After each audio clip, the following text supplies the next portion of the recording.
The Arabs were not only the overwhelming majority in the territory to be allotted to them by the partition plan proposal, they were also about 40% of the population in the territory to be allotted to the Jews.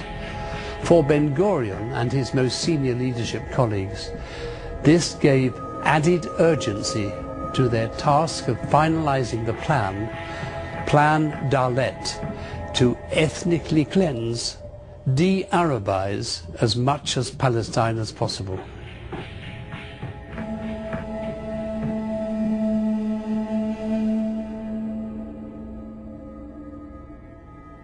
According to Zionism's version of history, most, if not all, of the 800,000 Arabs who took their leave of Palestine in the months before and after Israel's declaration of independence left voluntarily in response to a call from Arab leaders to make way and leave a clear field of fire for the incoming Arab armies.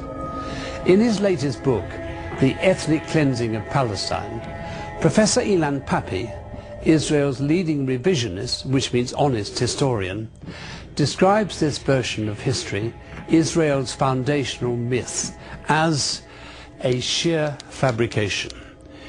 He documents the planning and the implementation of Zionism's ethnic cleansing policy. The massacre at the Arab village of Deir Yassin on the 9th of April 1947 was correctly described by Arthur Koestler, the Hungarian Jewish writer, as the psychologically decisive factor in the spectacular exodus of the Arabs from the Holy Land and the creation of the Palestinian refugee problem.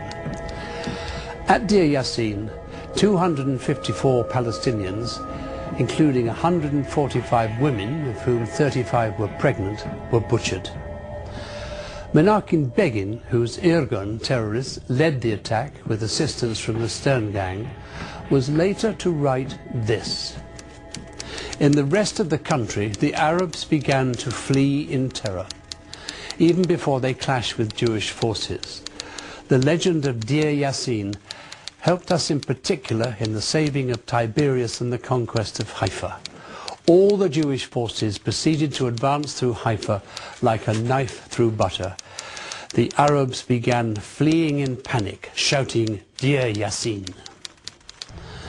On the 17th of November 1948, Aharon Sisling, Israel's first Minister of Agriculture, said the following at a cabinet meeting: "Now the Jews have behaved like Nazis, and my entire being is shaken."